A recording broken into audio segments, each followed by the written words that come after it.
এই নৌকা তো চলে গেছে জয়, এবার ধানের শীষে দাড়ি পাল্লায় ভোট দিস। জয় বাংলা। এ ভাদাইমা হারামি বাচ্চা কই যাচ্ছিস? হারামি বাচ্চা সাজা গুজে ভাব নিয়ে কই যাচ্ছিস? কোনে যাচ্ছি মানে নির্বাচনের প্রচারণায় যাচ্ছি। একটা কাজ করা বা করে টাকা দাও দিনি। হারামি বাচ্চা তুই তো প্রচারণে যাবি, তো কোন ভাবে কয় টাকা দিছে? কিটা কয় টাকা দিছে মানে কোন দলের কাছ থেকে তো টাকা নিতে বাদ রাখিনি, সব দলের কাছ থেকে টাকা নিছি, তো ওদের প্রচারণায় যেতে হবে না। এই হারামির বাচ্চা তুই যে ওদের পিছে পিছে ঘুরিস, ওদের ছাওয়াল পাওয়ার লাই, ওদের ছাওয়াল পাওয়াল কি করে?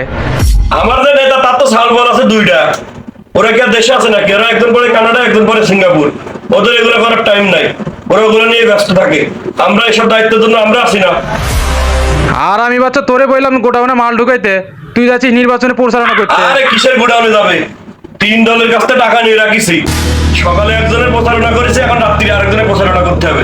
টাকা নিয়ে যে ভোটে ঢুকাইছে এটা মনে নাই, এটা কি মাথায় রাখতে হবে না? বেমানি করানো যাবে না। হারামির বাচ্চা নিতার বেটার বিদেশ যায় পড়াশোনা করে শিক্ষিত হচ্ছে, আর তুই নিতার পিছে ঘুরে ঘুরে চামচামক শিখতেছিস। গোডাউনে তাড়াতাড়ি মাল ঢুকা, না হলে কিন্তু জুতার বাড়ি খাবি নি। গোডাউনে রাতে বলতেছে গোডাউনে। আচ্ছা ঠিক আছে যাচ্ছি, কোনে রাখিস আর গোডাউনে চাবি? আমাদের দেশের রাজনৈতিক দলগুলা মারামারি কাটাকাটি করতেছে শুধুমাত্র জনগণের সেবা করার জন্য, এটা কি ভাবা যায়?